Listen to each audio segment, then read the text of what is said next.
नमस्कार।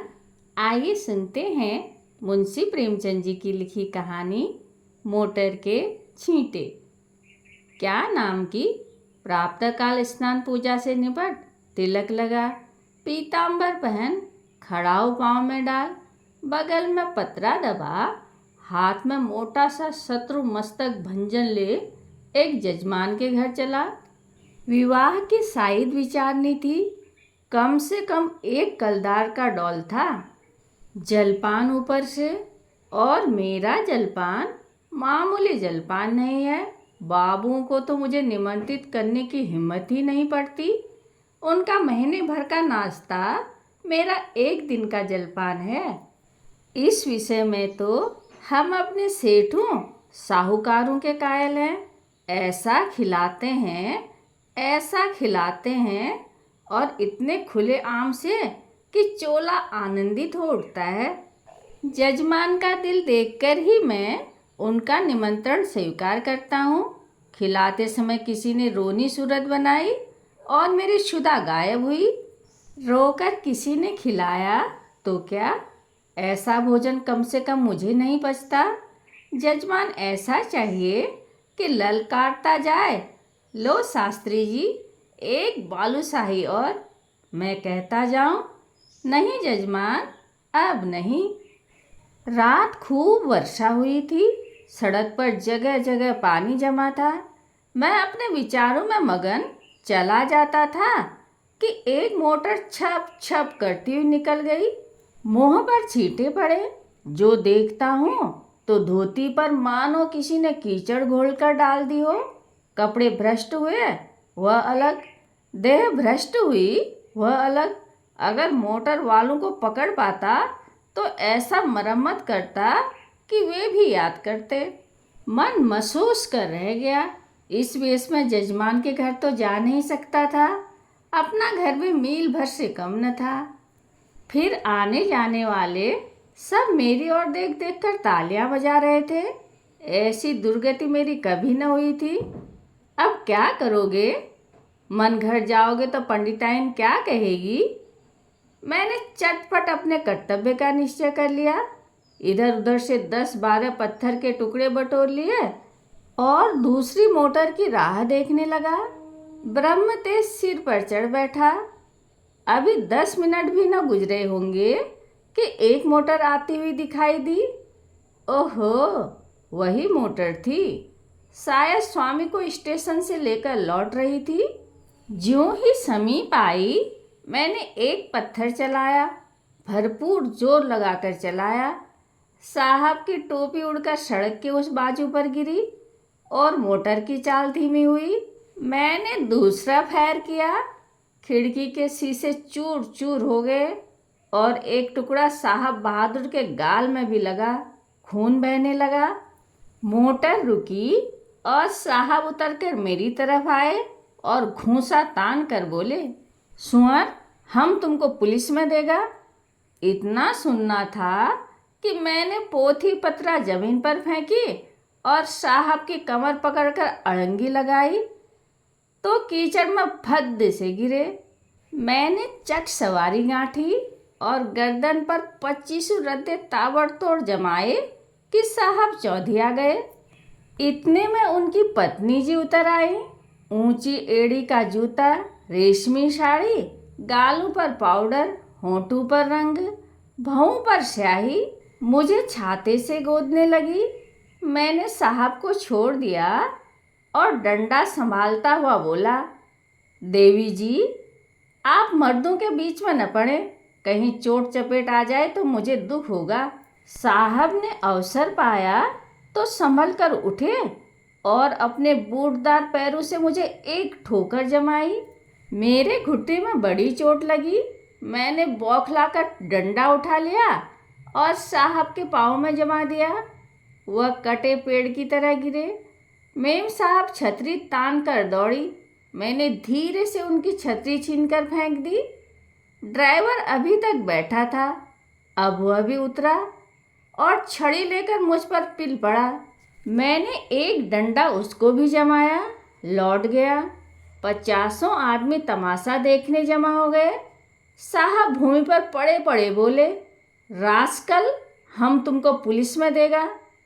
मैंने फिर डंडा संभाला और चाहता था कि खोपड़ी पर जमाऊं कि साहब ने हाथ जोड़कर कहा, नहीं नहीं बाबा, हम पुलिस में नहीं जाएगा, माफ़ी दो। मैंने कहा, हाँ, पुलिस का नाम न लेना, नहीं तो यहीं खोपड़ी रंग दूंगा। बहुत होगा 6 महीने की सज़ा हो जाएगी, मगर तुम्हारी आदत छुड़ा दूंगा। मोटर चलाते हो तो छींटे उड़ाते चलते हो, मारे घमंड के अंधे हो जाते हो। सामने या बगल में कौन जा रहा है इसका कुछ ध्यान ही नहीं रखते। एक दर्शक ने आलोचना की, अरे महाराज, मोटर वाले जानबूझकर छींटे उड़ाते हैं और जब आदमी लथपथ हो जाता है तो सब उसका तमाशा देखते हैं और खूब हंसते हैं। आपने बड़ा अच्छा किया कि एक को ठीक कर दिया। मैंने साहब को ललकार कर कहा, सुनते हैं कुछ जनता क्या कहती है? साहब ने उस आदमी की ओर लाल लाल आंखों से देखकर कहा, तुम झूठ बोलता है, बिल्कुल झूठ बोलता है। मैंने डांटा, अभी तुम्हारी हैंकड़ी कम नहीं हुई, आऊं फिर और दूं एक सोंटा कस के? साहब ने घिघिया कर कहा, अरे नहीं बाबा, सच बोलता है, सच बोलता है। अब तो खुश हुआ। दूसरा दर्शक बोला, अभी जो चाहे कह दे, लेकिन ज्यों ही गाड़ी पर बैठे फिर वही हरकत शुरू कर देंगे। गाड़ी पर बैठते ही सब अपने को नवाब का नाती समझने लगते हैं।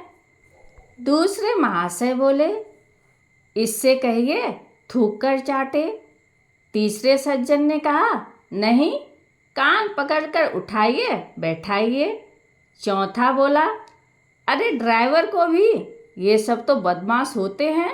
मालदार आदमी घमंड करे तो एक बात है, तुम किस बात पर अकड़ते हो? चक्कर हाथ में लिया और आंखों पर पर्दा पड़ा। मैंने यह प्रस्ताव स्वीकार किया, ड्राइवर और मालिक दोनों ही को कान पकड़ उठना बैठना चाहिए। और मेम साहब गिने। सुनो मेम साहब, तुमको गिनना होगा, पूरी 100 बैठकें, एक भी कम नहीं, ज़्यादा जितनी चाहे हो जाए।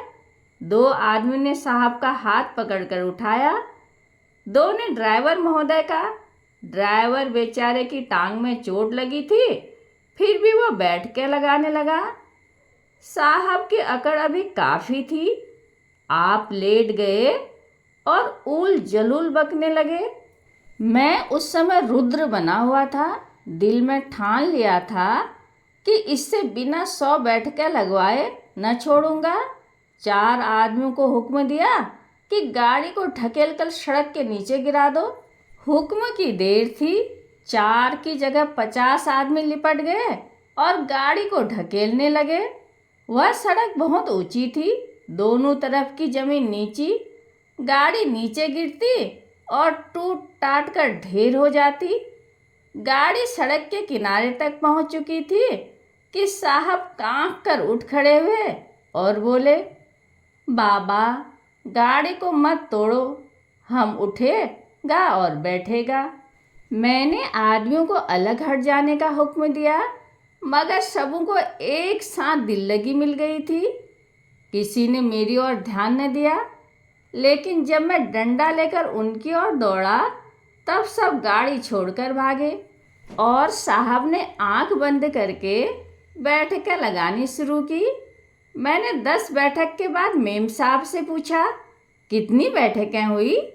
मेम साहब ने रौब से जवाब दिया, हम नहीं गिनता। तो इस तरह साहब दिन भर कांखते रहेंगे और मैं न छोड़ूंगा।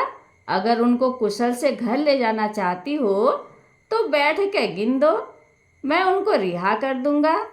साहब ने देखा कि बिना दंड भोगे जान न बचेगी तो बैठकें लगाने लगे। 1, 2, 3, 4, 5। सहसा एक दूसरी मोटर आती दिखाई दी। साहब ने देखा और नाक रगड़कर बोले, पंडित जी, आप मेरा बाप है, मुझ पर दया करो, अब हम कभी मोटर पर न बैठेगा। मुझे भी दया आ गई, बोला, नहीं, मोटर पर बैठने से मैं नहीं रोकता। इतना ही कहता हूँ कि मोटर पर बैठकर भी आदमियों को आदमी समझो। दूसरी गाड़ी तेज चली आती थी। मैंने इशारा किया। सब आदमियों ने दो दो पत्थर उठा लिए। उस गाड़ी का मालिक स्वयं ड्राइव कर रहा था। गाड़ी धीमी करके धीरे से सरक जाना चाहता था कि मैंने बढ़कर उसके दोनों कान पकड़े और खूब जोर से हिलाकर और दोनों गालों पर एक एक पड़ाका देकर बोला, गाड़ी से छींटा न उड़ाया करो, समझे? चुपके से चले जाओ। यह महोदय बकझक तो करते रहे, मगर 100 आदमियों को पत्थर लिए खड़ा देखा तो बिना कान पूछ डुलाए चलते हुए। उनके जाने के 1 ही मिनट बाद दूसरी गाड़ी आई। मैंने 50 आदमियों को राह रोक लेने का हुक्म दिया। गाड़ी रुक गई। मैंने उन्हें भी 4 पड़ाके देकर विदा किया, मगर यह बेचारे भले आदमी थे, मज़े से चांटे खाकर चलते हुए। सहसा एक आदमी ने कहा, पुलिस आ रही है, और सब के सब हुर्र हो गए। मैं भी सड़क के नीचे उतर गया और एक गली में घुसकर गायब हो गया। कहानी सुनने के लिए धन्यवाद।